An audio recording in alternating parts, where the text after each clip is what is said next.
प्यारे और मोहतरम दोस्तों, वीडियो का आगाज करने से पहले आपसे एक बार फिर से इल्तमास की जाती है कि कमेंट में एक बार अल्लाह अकबर लाजमी टाइप कर दीजिएगा।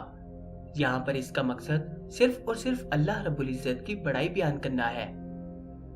जब तक मुसलमान जर्नैल, दिफाई, अस्करी और फौजी अलूम फनून के माहिर इस ईमानी और रूहानी पहलू को बरोए कार नहीं लाएंगे कि जिसको माजी में तारीख इस्लाम का हर मुसलमान जर्नैल, सिपह सालार और गाजी बरोए कार लाया, कि जिसने नई तारीख मुरतब की, हम वो फतूहात हासिल नहीं कर सकते कि जो करूने ओला में इन मुजाहिदीन को हासिल हुई। उनकी गैर मामूली फतूहात में सबसे अहम यही रूहानी पहलू था। ये अस्करी जाविये से नजर न आने वाला रूहानी और इखलाकी पहलू ही मुसलमानों के लिए फैसला कुन किरदार अदा करता रहा है और आइंदा भी करेगा। जंगे अजनादीन में एक और गैर मामूली वाकया हुआ कि जिसका तस्करा करना जरूरी है।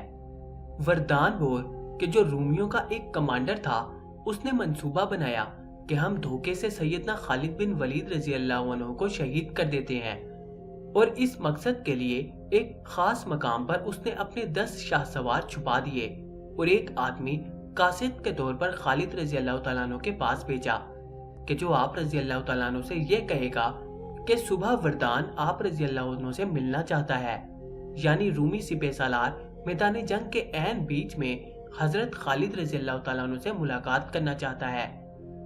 उसका इरादा ये था कि जब हजरत खालिद बिन वलीद रजी अल्लाह तआला अन्हु मुलाकात के लिए मैदान जंग में आएंगे तो वहां वरदान खुद उनको पकड़ेगा और छुपे हुए 10 सवार निकलकर हजरत खालिद रजी अल्लाह अन्हु को शहीद कर देंगे। लिहाजा जब वो ईसाई सैयदना खालिद रजी अल्लाह अन्हु के सामने पहुंचा तो उसने खुराफात बकना शुरू की कि रूमी सालार आपसे मुआहिदा अमन करना चाहता है। ये नाम नेहाद एतमाद साजी के इकदामात कि जिनके नाम हम आजकल भी सुनते रहते हैं, ये सब कमजोरी की अलामतें हैं। दुश्मन की फितरत मुसलमानों के खिलाफ कभी नहीं बदलेगी। ये एतमाद साजी के इकदामात महज धोखा और फरेब का जाल बिछाकर नुकसान पहुंचाने की साजिश ही है। जंगे अजनादीन में भी ऐसे ही साजिश कार फरमा थी। आज भी पाक हिंदुस्तान ताल्लुकात में यही साजिश कार फरमा है। बहरे कैफ खालिद रजी अल्लाह तआला अन्हु सैफुल्लाह थे। उन्हें रूहानी ताइदो मदद हासिल थी।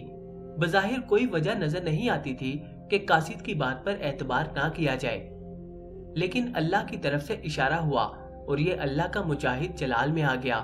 खालिद रजी अल्लाह उन्होंने इसे घूर कर देखा और सिर्फ इतना पूछा कि क्या तुम सच कह रहे हो?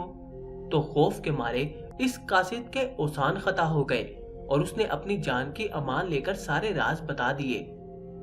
खालिद रजी अल्लाह तआला अन्हु पर जब ये अक़दा खुला कि वरदान का खेल क्या है, तो पहले आप रजी अल्लाह तआला अन्हु जलाल में आकर खुद तलवार लेकर इन छुपे हुए 10 रूमियों को मौत के घाट उतारने पर तैयार हो गए।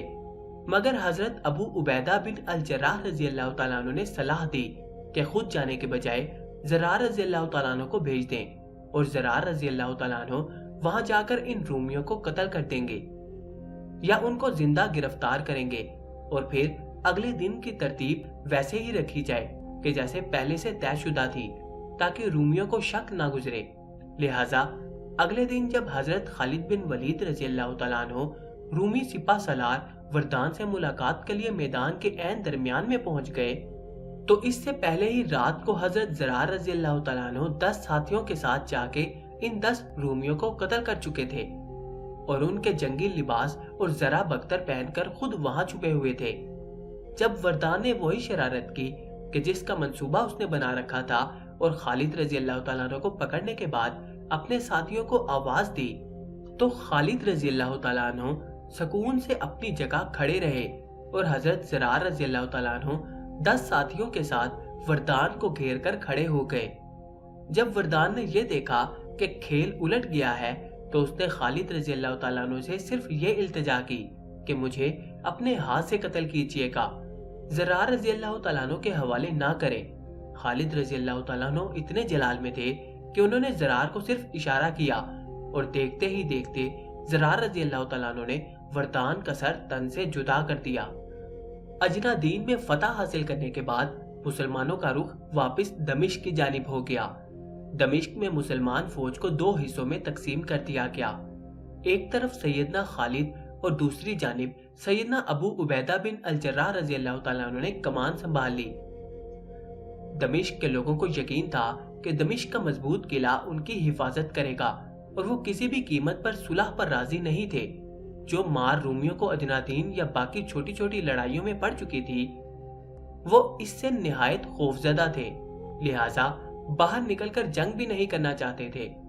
یہ رومی پہلے ہی حضرت خالد رضی اللہ تعالیٰ عنہ کے ہاتھوں اپنے 6000 جوانوں کا خون کروا چکے تھے۔ اب اس کیفیت میں حضرت خالد بن ولید کو محاصرہ نہایت طویل لگنے لگا، تو آپ رضی اللہ تعالیٰ عنہ نے چھاپا مار کارروائی یعنی کمانڈو ایکشن کے ذریعے قلعے کی دیوار پھلانگ کر دروازے کھولنے کا فیصلہ کر لیا، اور پھر یہی ہوا۔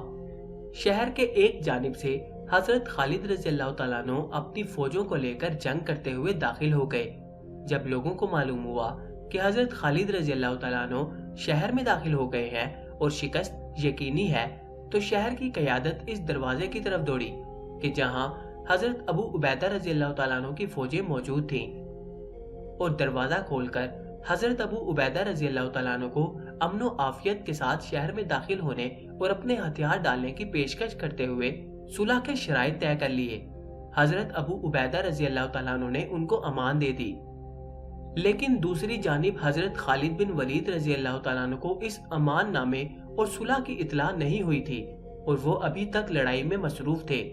یہاں ایک عجیب و غریب منظر دیکھنے کو ملا کہ جب دونوں مسلمان فوجیں دمشق کے عین بیچ میں آپس میں ملتی ہیں، ایک امن سے داخل ہو رہی ہے اور دوسری طرف خالد رضی اللہ تعالیٰ عنہ کی تلوار سے خون ٹپک رہا ہوتا ہے۔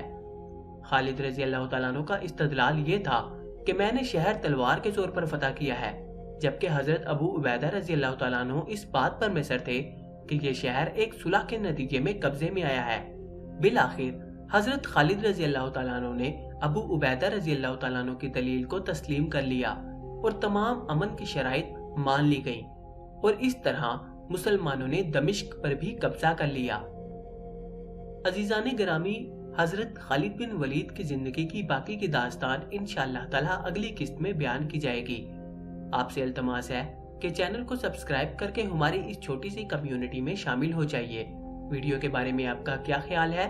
کومنٹ میں ہمیں لازمی بتائیے۔ جزاک اللہ۔